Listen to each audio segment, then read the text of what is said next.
بسم الله والحمد لله والصلاة والسلام على رسول الله. أيها الإخوة الكرام، السلام عليكم ورحمة الله وبركاته.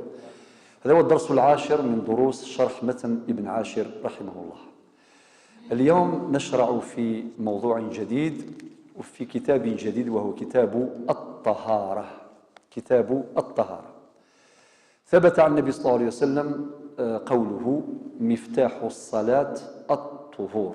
هذا حديث صحيح أخرجه الأئمة، الإمام أبو داود والإمام أحمد والإمام الترمذي والإمام ابن ماجه. إذن مفتاح الصلاة الطهور. ثسالوس ظلث التسدي الطهارة. والطهارة شرط أساس لصحة الصلاة. لا تصح الصلاة إلا بالطهارة. ورزمرا ينادي الظال سيلا الظل الصحة سوى ميل على طهارة. والطهارة في أصلها اللغوي من الطهر، من النقاء، نظافة. ولكن الطهارة بمفهومها العام الطهارة من الأدناس، والطهارة كذلك من الأنجاس. الطهارة من الأدناس الحسية والمعنوية، وهي المعاصي. تزدياكي ماشي تزدي كان تزدي المقصود الطهارة الحسية، الطهارة من الأدناس الحسية. بنادم هذه اللي زدي وليس على الأوساخ وليس على الأدران التي يعني الأدران اللي ممكن يعني تتعلق بجسده، أو الطهارة من الأدناس المعنوية، يعني المعاصي. ماشي سفلا يشبح يا رقم داخل مثل دغيرك، ماشي تزدي كان سفلا وتزدي يبول. نحن مسلمون، لازم بقدر ما نتوضا ونتطهر باستمرار لازم نديروا في بالنا كيف نتطهر داخليا. طهارة القلب من الحقد والبغضاء والحسد، كل هذه الصفات ذميمة. لذلك ربنا عز وجل قال في القرآن الكريم: يوم لا ينفع مال ولا بنون إلا من أتى الله بقلب سليم. سلامة القلب، طهارة القلب من هذه الأمراض، من الشرك بجميع أنواعه، من الكفر، من البغض، من الحقد، من الحسد. هذه وغيرها من الأمراض، هذه معاصي القلوب. وكذلك الأنجاس، يعني التي سنذكرها بالتفصيل يعني لاحقا. الآن الطهارة إذن لابد أن المراد بها إزالة هذه النجاسة. معنى المصلي لابد أن يزيل النجاسة من بدنه وثوبه ومكان صلاته. إذن طهارة البدن وطهارة الثوب وطهارة المكان. تزدي من الجسد إلى قبل هاد ما ذيلي الزدي ذي الجساس، وذيلي الزدي ذي اللبساس، وذيلي ومكانا داريزال زدي. طهارة المكان، طهارة البدن من النجاسة، وطهارة الثوب من النجاسة، وطهارة المكان من النجاسة. رفع الحدث، ويتحقق ذلك برفع الحدث. قد يكون ذلك الحدث حدثا أكبر أو حدثا أصغر. الحدث الأكبر يرفع بالطهارة الكبرى، يعني مثلا يرفع بالغسل، يسمى بالغسل أو الطهارة الكبرى. ويكون الإنسان في هذه الحالة إذا كان على جنابة، والمرأة مثلا إذا كانت حائضا أو كانت نفساء أمذان ما يلس الجنابة، نثمطث مثلا نصل الحيض مثلا نصل هذه النفس ذاكي هذه الأوضاع، هذه الأمور تستوجب طهارة كبرى أو غسلا. وما إلا ذي الحدث الأصغر، يعني إذا كان صرا ناقض من نواقض الوضوء، يون يضريس ناقض من نواقض الوضوء يسلم كرمكم الله. مثلا يون في غسل البول، مثلا في غسل الريح، مثلا يعني نواقض معروفة، نواقض الوضوء. ميل ناقض من النواقض ثقي قنص حدث أصغر يستوجب وضوءا أصغر. الحدث الأكبر يستوجب الطهارة الكبرى، والحدث الأصغر يستوجب الوضوء الأصغر. يعني الوضوء. يا الله. ولكن ذكي ما هو هذا الحدث؟ أو بمعنى آخر نواقض الوضوء هو الخارج المعتاد من المخرج المعتاد على وجه العادة. عبارة فقهية مركزة نشفوا عليها. الخارج المعتاد من المخرج المعتاد على وجه العادة. أشرح هذه العبارة الفقهية. الخارج المعتاد أين يولفن يتفقد سقمذان عادة. الخارج المعتاد مثلا البول كرمكم الله، الغائط، الودي، وغيرهم وقالقيك خارج معتاد من المخرج المعتاد. من المخرج المعتاد يعني من السبيلين. عبارة مهذبة لطيفة. من السبيلين، ان سيدي تفغ البول ان سيدي تفغ الغائط اكرمكم الله. ايرد القيد قيد معتبر لدى المالكيه. مع توقذني سوفون لي صوند وقذني حاشاكم حاشا قدركم سوفون البول قبيلي امان نتسع قل كان الحذاقه امان نتسع وين هالشيء هي سوفون سكت يوثم اللي يخرج البول من الانابيب ويخرج البوشيطه هذيك ويخرج. هل هذا ينتقض وضوءه؟ البول خرج ولكن ما خرجش من المخرج المعتاد. هل يخرج؟ هل ينتقض الوضوء؟ لا لا لدى المالكية. خاطر قال لك الخارج المعتاد مثلا الرعاف فانزار عند المالكية وعند الشافعية أيضا لا ينقض الوضوء. يعني يول ما يفونزر فغادي زمن سكوان زارنيس عندنا في الفقه المالكي لا ينتقض وضوءه. وكذلك الدم فيه تفاصيل سيأتي بيانها. الآن اكتفي بهذا. ممكن الإنسان ستذقن في الصيف واحد يروح يركع ولا يسجد يخرج له الدم ماشي يخرج يروح لا. كاين طريقة كيفاش يحكموا كذا وكذا. ممكن يدير مشوارة ممكن يدير بابي مشوار ممكن ولكن لا ينتقض وضوءه. بالنسبة إذن الخارج المعتاد من المخرج المعتاد يعني من السبيلين. بعدين القيد الثالث يؤكد ما ذكرناه على وجه العادة. ما معنى على وجه العادة؟ معناه ما هو معروف عادة في حال الصحة. الإنسان كي يكون بصحته اللي يروح باش يطير الماء امام تسع يتبول باين من يخرج البول هذا. اذن على وجه العاده كي يكون في حاله الصحه. مي كي يكون مريض مسكين كاع معمر بالتيوات يتيوثنك فانديس سي الصراص بعد السفر دم تسع يغلظ وضوءه لا ينتقض. يعني ما حبيش ندخل في التفاصيل هذه لانه ماهيش مقصوده الان في الحقيقه خاطر ماناش في نواقض الوضوء ولكن فقط كاشاره باش نشوفوا العباره الفقهيه المختصره. لان الفقهاء يقرؤون كثيرا ثم يلخصون وخير الكلام ما قل ودل. اذن الخارج المعتاد من المخرج المعتاد على وجه العاده وينتهي الاشكال تماما. طيب اذن هذا ذكرناه. الان نروح مباشره الى الحديث عن الطهارة.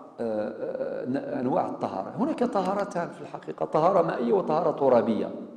الطهارة المائية طهارة اللي تكون بالماء يعني بالغسل والوضوء طهارة سوى ماء. ثم البدل الطهارة المائية هي الأصل والبدل هي الطهارة الترابية. الطهارة الترابية ونواقض الأصل هي نواقض البدل ونواقض البدل هي نواقض الأصل. القاعدة الفقهية ما ينقض الأصل ينقض البدل. ما ينقض الأصل ينقض البدل. ولكن الإضافة أنه إذا وجد الماء بطل التيمم. يضاف سبب آخر اللي هو بطلان الطهارة الترابية عند توفر الطهارة المائية إلا بشرط إلا إذا دخل المصلي في عبادته في صلاته ولو بالتيمم بعد البحث عن الماء ولم يجد، فدخل في صلاته بوجه مشروع، فلا يبطل عمله ولا يبطل عبادته. وهذا من رحمة الله على عباده، لأن هذا الإنسان دخل في العبادة بوجه مشروع، يعني بالطهارة الترابية. طيب، الآن نروح إلى العنوان لدار ابن عاشر، أقسام المياه. في الحقيقة أقسام المياه لنا ثلاثة: إلى الماء الطهور القسم الأول، القسم الثاني الماء الطاهر، القسم الثالث هو الماء النجس أو المتنجس. ثلاثة. أمان الماء الطهور. الماء الطهور هو الماء الذي يصلح للعبادة والعادة. يصلح للعبادة والعادة. الماء الطهور أما نجي مثلا من اللهوان، من نلفير، من العنصر، صلحا للعبادة، التيمم وكذا وكذا، اسم الوضوء، الغسل وكذا، وصلحا للعادة، يعني واحد يطيب به الماكلة وكذا، يطيب به الشرب ويغسل به القش ويسقي به الشجور وإلى آخره، للعبادة والعادة. الماء الطاهر، شوف الماء الطاهر هو الذي يصلح للعادة ولا يصلح للعبادة. لو كان نجيبوا قرعة ماء، هذا ماء، هذا ماء، لو كان نخلطوا له شوية اللبن ولا شوية عسل ولا شوية الزيت، هل يصلح للوضوء؟ لا يصلح للوضوء. صافي، ماشي ماء طهور، هو ماء طاهر. الماء الطهور طاهر في ذاته مطهر لغيره، ولكن الماء الطاهر يصلح للعادة ولا يصلح للعبادة. لو كان هذا الماء نخلطوا له شوية حليب ولا شوية عسل، غايولي دواء كاع، تشربوا عادي، تشربوا، تغسل به، تنظف به البرنوس نتاعك، القندور نتاعك، يصلح، ولكن لا يصلح للعبادة. أما الماء النجس هذاك اللي خلطته نجاسة وغيرت من وصف من أوصافه وأخرجته من إطلاقه، لأن ابن عاشر قال بما هذا يسمى ماء. لو كان نزيد له عسل ولا الزيت، كيف تقول هذا ماء؟ ما تقدرش تقول هذا ماء، لازم تضيف شيئا وصفا، تقول هذا ماء بالعسل، بارك الله فيك، صافي، لازم تزيد. إلا قصر نضوال ودقادر ذا من واحد السم هادي امان استمنت نغاوك تسمت ماذا يفكي هادي امان يخلطناك ذو يفكي ما الزيت كيف صافي ثرني راس ميثورك وكذاكي ذا شوثن ما. لذلك ابن عاشر إن اللي تسميه ماء هو ماء طهور يصلح للعبادة والعادة، أليس كذلك؟ إذن ما هو الماء في هذا البيت الذي سنذكره الآن؟ هو الماء المطلق المجرد من كل قيد أو إضافة. كل ماء يصلح أن نطلق عليه هذا الاسم الماء بلا قيد ولا إضافة، بلا قيد ولا إضافة، هو ماء طهور طاهر في ذاته مطهر لغيره. تفهمنا؟ الآن نبدأ في الشرح. أقسام المياه. فصل: وتحصل الطهارة بما. أكيد لنا ابن عاشر. فصل: وتحصل الطهارة بما من التغير بشيء سليما.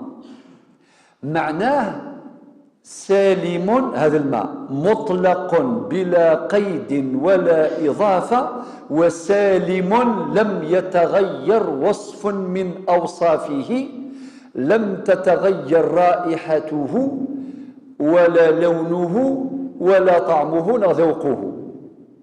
زمان ورفد للريحة وليس الريحة خاطر ميم زمان مغلط سلاحا وغنوصل حنا راه ور تبدل لا كولور نسن اللون نسن ور تبدل الذوق نسن يعني ما تعرض كني يبدل. لذلك اقتضت حكمة الإسلام أن الإنسان كي يتوضا يسبق في الفم، يعني اليدين بعد مباشرة الفم.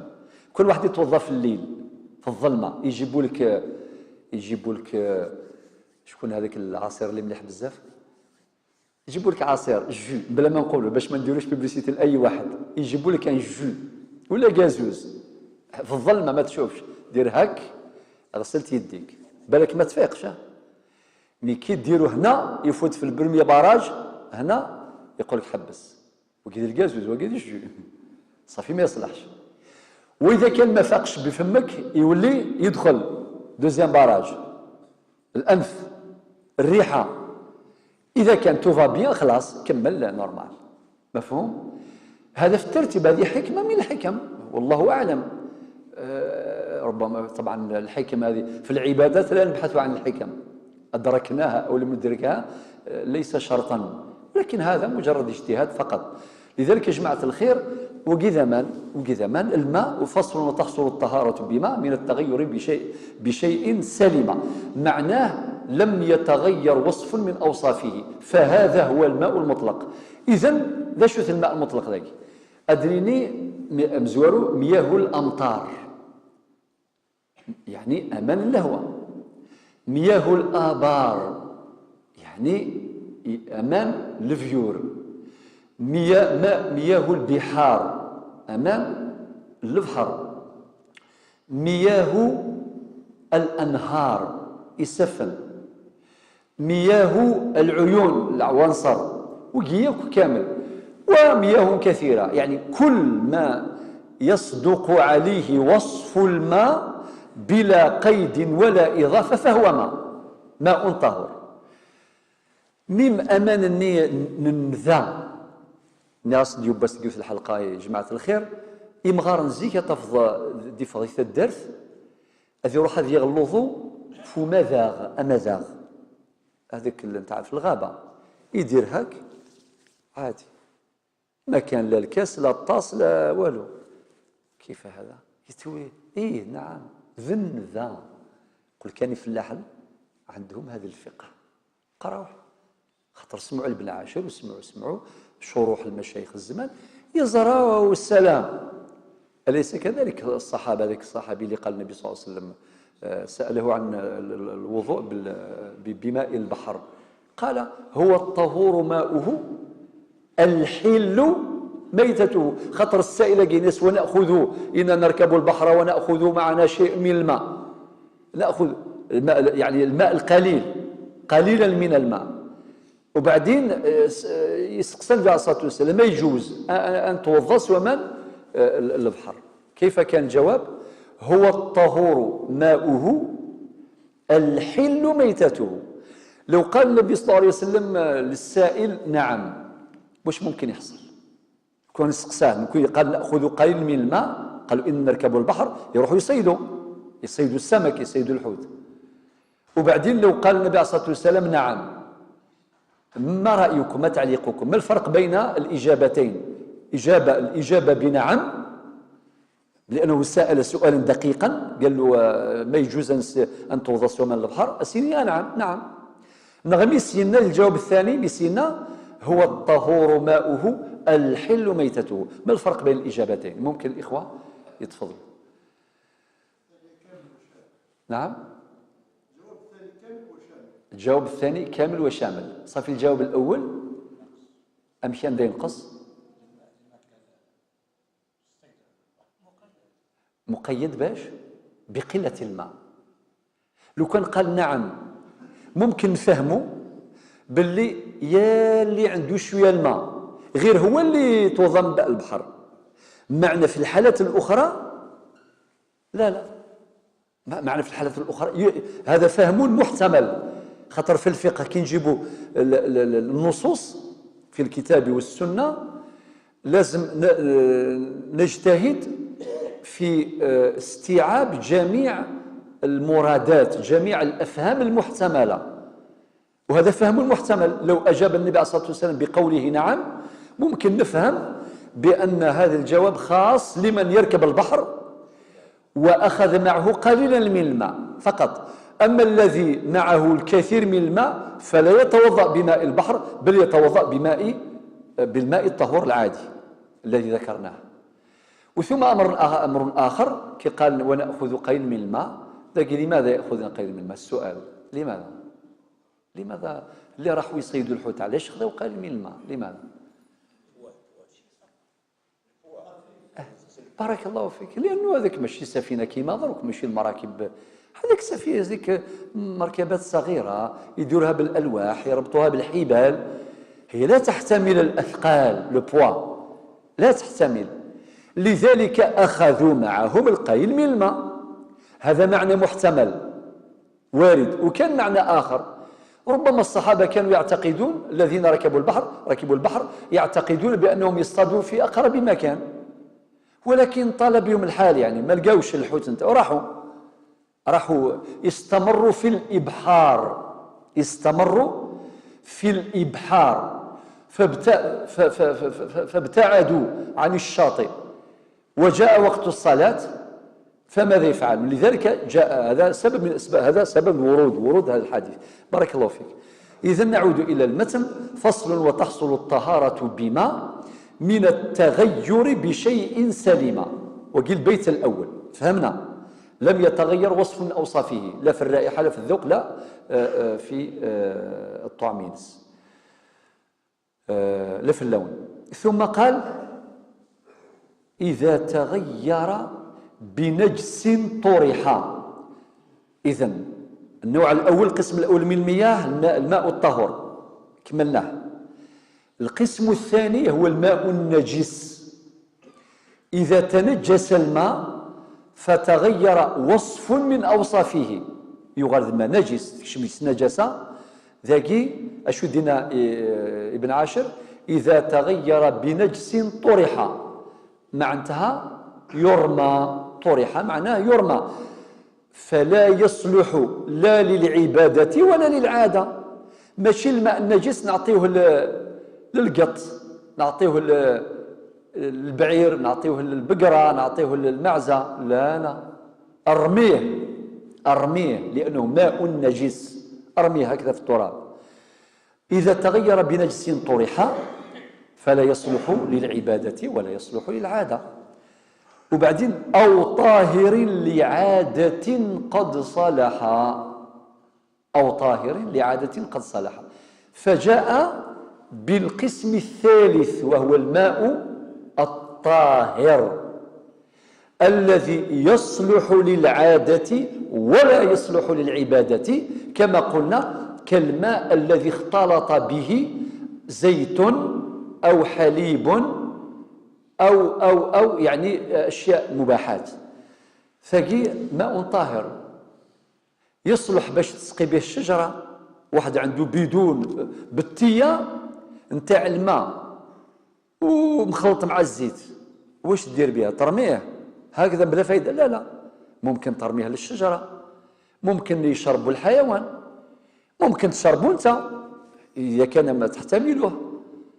قلنا إذا كان بالعسل مثلا راه يولي دواء كاع، وحتى بالزيت ممكن تشربه عادي، يعني لا يضرك ولا يلحق بك أذى.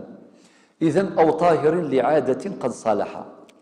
يكمل: إلا إذا لازمه في الغالب. شوف الاستثناء، معناه إذا كان يعني هذا الماء لازمه أمر لا يمكن الاحتراز منه، كما المياه اللي تجي مثلا في الجبال وكذا، ذي السواقي ثرقوة، هذا عندين قذورة، هذا عندين سفل الكبريت، هذا عندين سفل يعني المواد معدنية، مواد طبيعية، وربما يعني تعطي واحد القدرة، واحد تغير من وصف من أوصافه، فهذا لا يضر. كمغرة، وبعدين أعطينا المثال، وكمغرة يعني روايتان. يعني واش هي المغرة أو المغرة؟ هذه ونمقارن أرض يقسعن طين، أرض ذات طين، تسمى بهذا الاسم. هذه احيانا يكون طين احمر، كاين اللي يسموها الطين ساعات الطين الاحمر هو خاص المغرى مغرى ثاقي تشفى ما يثمثن ذيك مذونا وقاد يشفى نزيك سان ذي الخلا امذونني اتصوض امان اثنسس تصوض ازقر ذيه نكون ذاكي يخي على بالكم وقال لك كيسان زيك زران اكل داير اكل يسوى وزقر نسو نسي ساعه نقيقهم وادي يجبد نكون قد تصبو اسيدي من بابا باش هاد الصوض عادي خاطر ولا ذاكلني ذدوى القرار شي مش تحت السنين ما كان يعني سبحان الله العظيم وبحمده. علاش قال فمطلق؟ معناه هو ايضا تجري عليه احكام الماء المطلق. وبعدين قال كالذائب. علاش ختمها قال كالذائب؟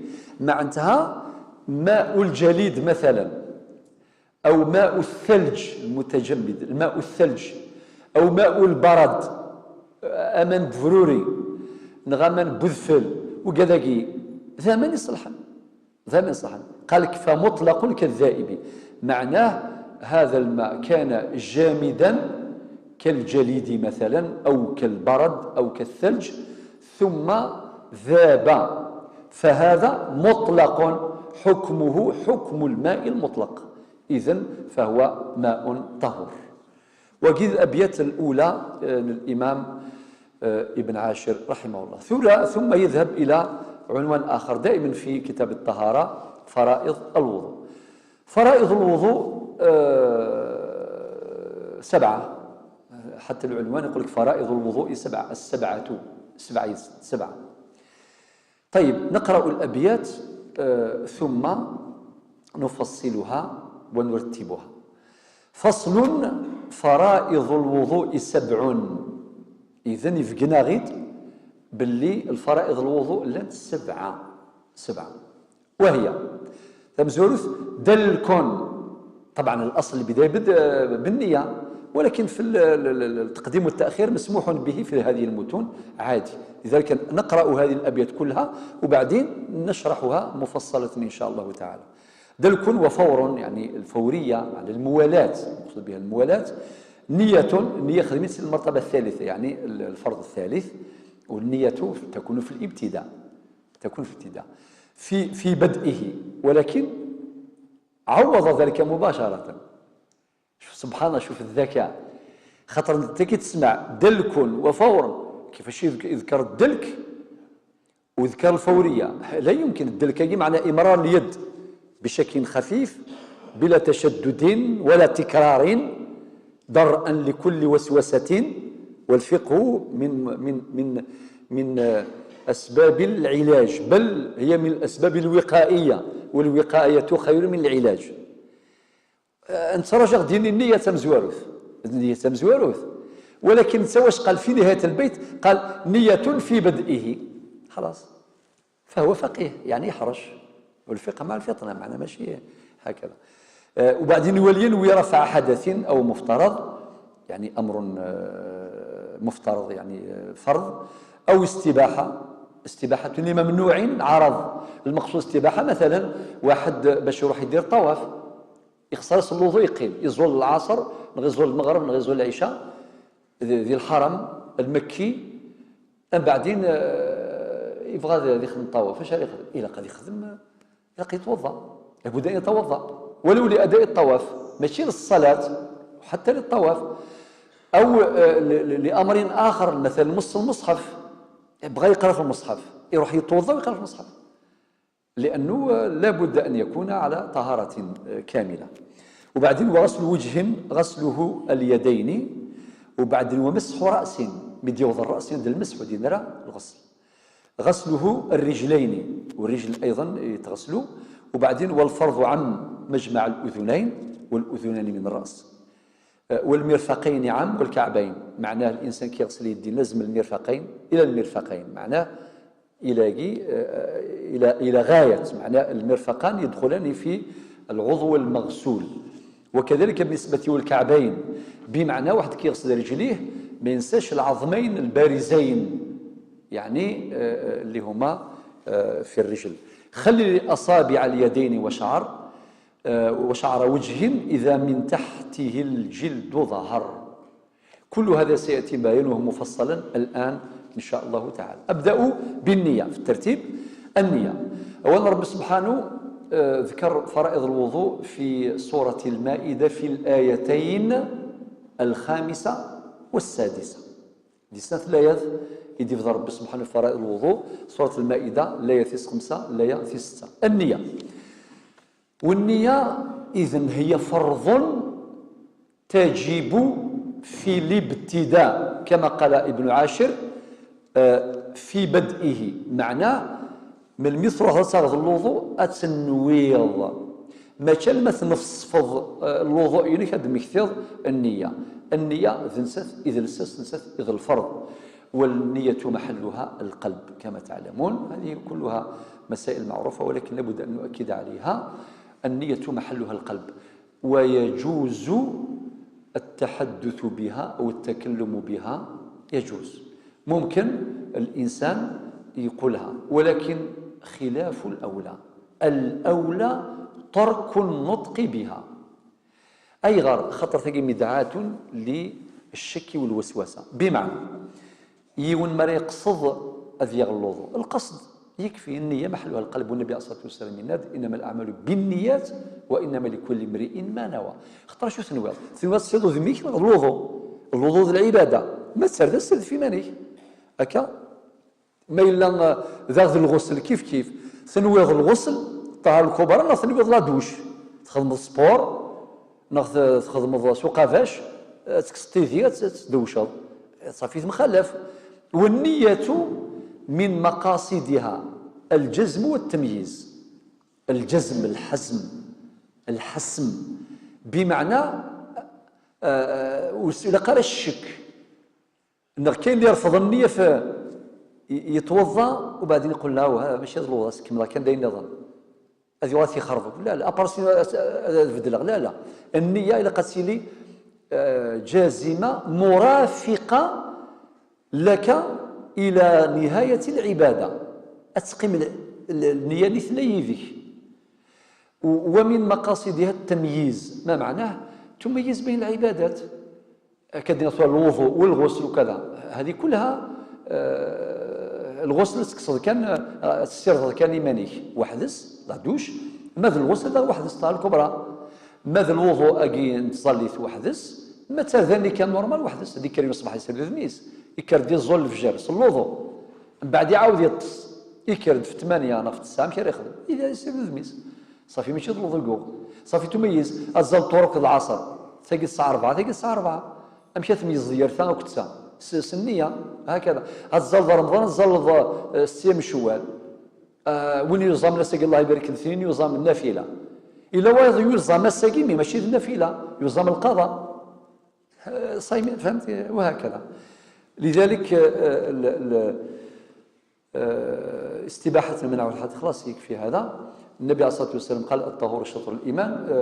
الفرض الثاني هو غسل الوجه. ربي قال فاغسلوا وجوهكم سورة المائدة فاغسلوا وجوهكم سرذف وذمون. الفرض يتحقق بمرة واحدة ولكن السنة 3 مرات. ثم إلا من قليل أكا شوية طاقي ممكن تاخذ اللوز شوية طاقي ممكن خدم كان يوثي خاطر سنة 3 نخدم ثنا السنة سيأتي بيانها من بعد سيخدم كان فرائض 7 الفرائض وحل سنت صافي يتحقق الفرض وتبرؤ به الذمة بمرة واحدة تخدم ذاك الشوية وذميه مرة واحدة يكفي. ولكن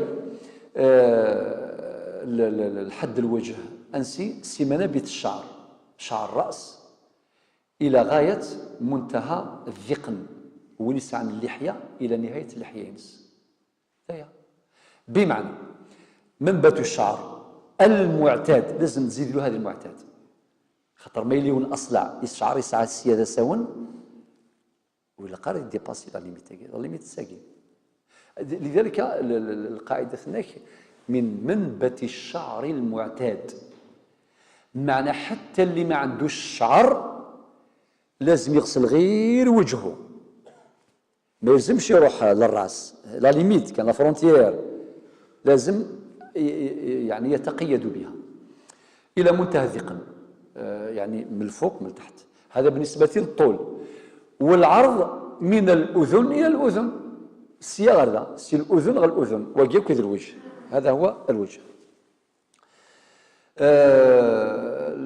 الثالث، الركن الثالث أو الفرض الثالث، غسل اليدين إلى المرافق.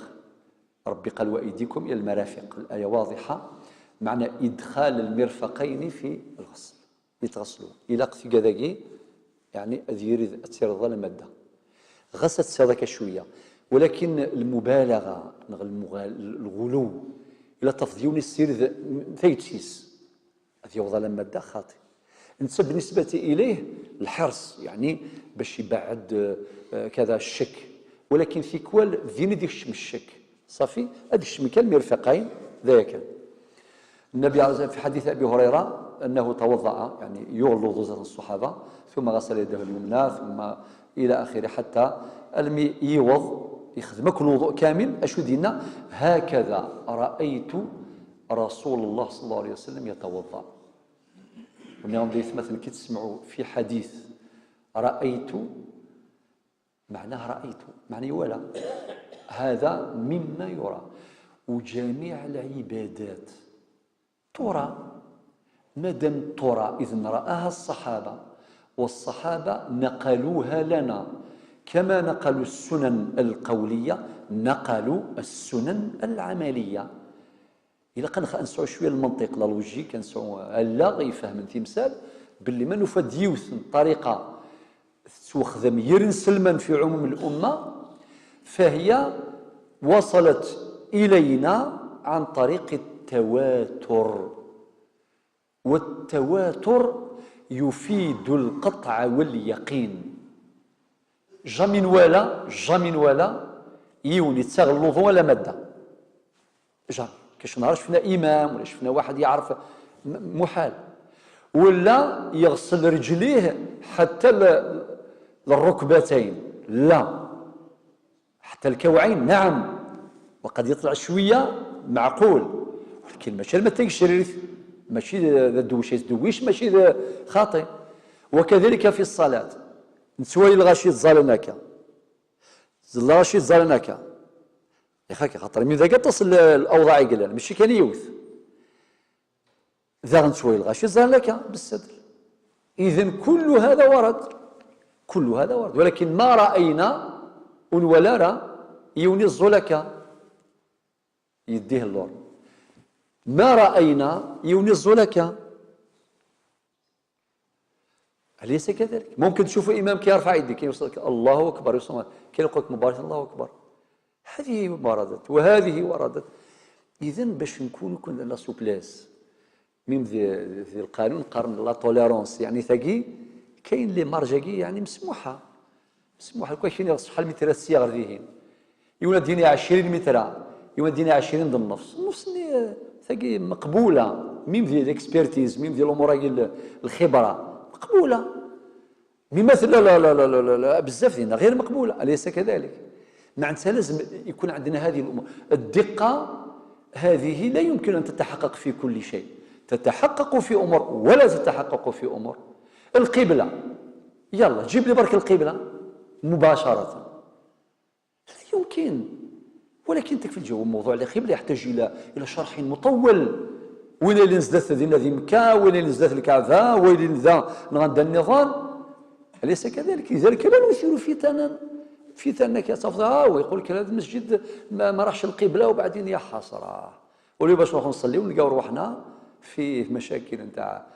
لذلك الفقه هذا والله غير حل يا جماعة الخير، حل لمشكلاتنا، نحافظوا على الطاقة نتاعنا لمشاكل أخرى، نحتاج لإنرجي، نحتاج والله غير نحتاج الطاقة نتاعنا لأمور أخرى.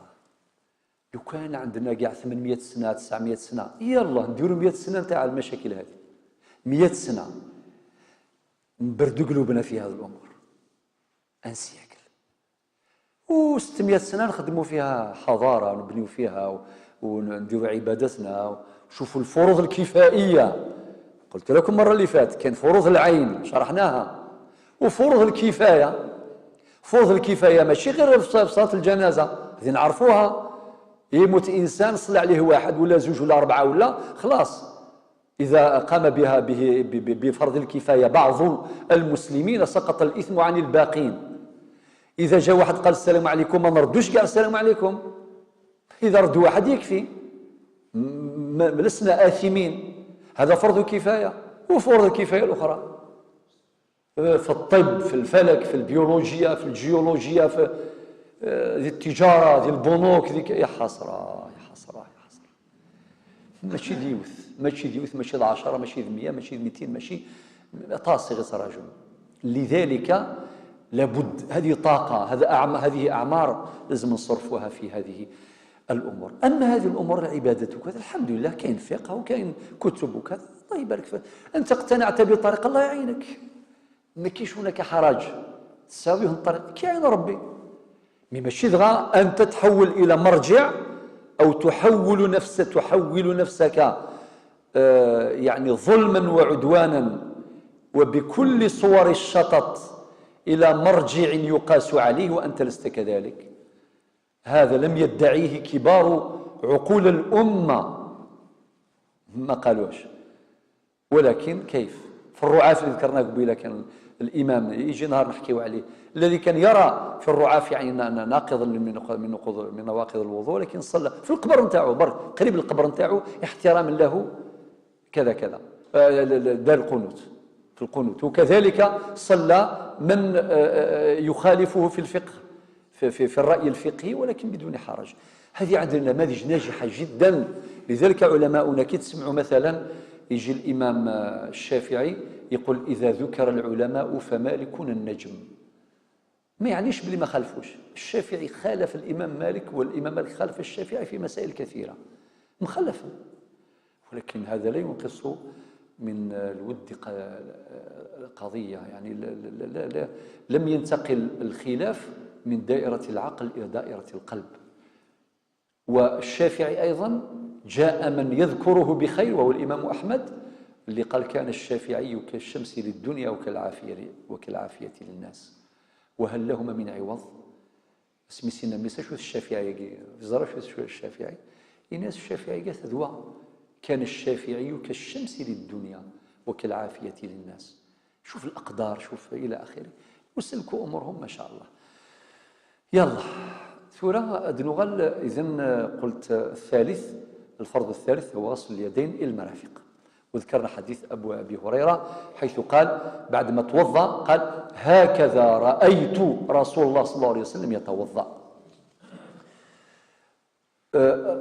الفرض الرابع هو مسح الرأس. ربي قال وامسحوا برؤوسكم، يعني من منابت الشعر المعتاد. هذا هو من هنا منابت الشعر المعتاد. حتى اللي ما عندوش شعر لازم يبدا منها، ماشي يبدا من هيك، لا، من منابت الشعر المعتاد الى نقرة القفا على مدك. ولكن اذا درهك هذا فرض وكي ترجع سنة. اتفقنا؟ هذا هو. والآن ولكن فيه أيضا فيه تفصيل خفيف بخصوص الباء هذه التي تفيد التبعيض أو تفيد الإلصاق. لذلك إذا رأيتم أحد الناس يدير هك كي يوصل للراس فهذا يجزي، هذا يجزي. مثلا ضيون يتسغل الوضوء يبض ساقرو اش بو يخدم كان هكا ويخدم مالا هكا وسقراره ما تعرفش. حذاري. وصل الرجلين ربي قال وأرجلكم إلى الكعبين. إذن إدخال الكعبين في الغسل. هما عظمان راهم في عظمان بارزان أسفل الساق وقاعدين يزرون ياكل. وفي حديث عائشة رضي الله عنها حديث مهم جدا، قالت قال رسول الله صلى الله عليه وسلم ويل للأعقاب من النار. هذا الحديث علاش قال؟ لأنه فيه تحذير لكل متوضئ باش يغفل الأعقاب هذه. خاطر ممكن يتوضا يغسل رجله ولكن ثك عفور ثني وتستوضارا صح. لذلك جاء الحديث، وهذا الحديث أخرجه الإمام مالك في موطئه ويل للأعقاب من النار. ولكن كاين حديث آخر يقول ويل للأعقاب وبطون الأقدام من النار.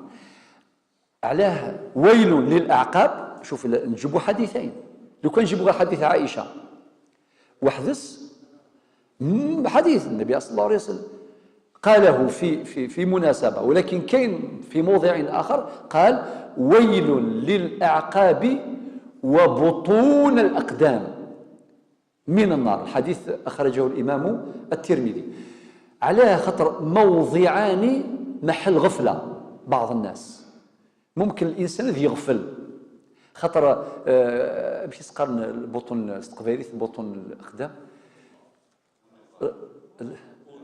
أولوظار، بارك الله فيكم، أولوظار، ويل أولوظار من النار.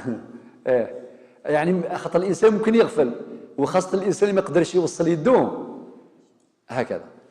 اذا ولكن في حاجه ذكرها ابن عاشر، تخليل الاصابع، اصابع اليدين واصابع الرجلين، خاطر في حديث النبي صلى الله عليه وسلم يقول اذا توضأت فخلل الاصابع، اذا توضأت فخلل الاصابع، معناه فخلل الاصابع، معناه سيرض ضضيك كير فذنيني.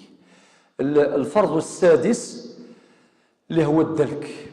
الدلك أشار إليه ابن عاشر رقم 1 في البيت الأول، يعني في فرائض الوضوء، قال دلك وفور نية في بدئه. الدلك ما معنى الدلك؟ الدلك هو إمرار اليد على العضو المغسول بلا تشدد ولا تكرار، وقيل مقصوصيس، بمعنى يون مري السير ذي خدمك هكا الصرخ ذي ومان إلى قافوس ذي يذبع، وقيل الدلك هذا. ولكن الدلك يكون خفيف، ماشي تشدد، تفضيون أي تثكي، أي غير ثكيض، ما تثكيض معنى السوال الوسواس قادر روح مع الوقت تصعود الوسواس كيكشم الشك، صح؟ اما كنت تبغى تكشم ضمان ندخل غلط، وهذا مدعاة للوسواس. وربما ايضا اذا كان الانسان يدير التكرار، تفضيل تفوسيس يا تفوسيس، سبحان الله العظيم وبحمده، الانسان المخيس يشمث يعني قال غير سكا ما كان وري ذرا الا قد يخدم لو ماكسيموم خاطئ وثقي تؤدي حتما الى الوسوسه. لذلك سادتي الافاضل كاين اللي مرضوا مرض الوسواس، لماذا؟ لعدم احترام الاحكام الفقهيه. والفقه هو وقايه، والوقايه خير من العلاج. اسمها تفضيون الزمر ذيغ 10 الوضوء يتساغ 10 الوضوء، اكني مازال يشميت الشك، هذيك الشم باش ديال الوضوء يتعاود من بعد لو كان دياس غادي قيمه كشويه سين واقيلا شو ديفغن بار الوسواس سيف ثبوت من بعد ما تحرك تاع بوطيس. سبحان الله الا يونيك يسلم فلاس بركيون يسلم فلاس يسلم هاوني صافي شو ديفغن يقرا هذا الوضوء صافي تفضي تاع شكون الوسواس كني خاطئ. لذلك في قاعده فقهيه اليقين لا يزول إلا بيقين مثله، اليقين لا يزول بالشك. شنو فوض الوضوء يكفى والو. ثم الفرض السابع والأخير الموالاة. المقصود بالموالاة أن لا يقع هناك تراخ بين، يعني المقصود بذلك الفورية بين العضو والعضو، وإلا قرا لما يكاو حتى يجف العضو السابق وبعدين تروح العضو اللاحق، هذه غيون يستردو ذميس من بعد هذه يروح هذه الدوار ابري ديوغ يتكمل خاطئ. إلى قد لي الموالاة معناه الفورية، والفاء كما وردت في الآية تفيد الفورية الموالاة، ولكن الفارق اليسير مسموح به. مثلا كان يتوضا بالروبيني بعد حبس الماء وبعدين راح يمشي حتى لهيه باش يجيب قرعه يكمل عادي ما يتقلق ولا شيء. خاطر ثقي فارق يسير. الفارق اليسير مسموح ولا يقدح في الفورية أو لا يقدح في الموالاة. هذه هي فرائض الوضوء كما جاءت في متن ابن عاشر رحمه الله. يتجدد اللقاء في الدرس القادم إن شاء الله وقدر، وإلى ذلكم الحين أستودعكم الله الذي لا تضيع ودائعه، والسلام عليكم ورحمة الله.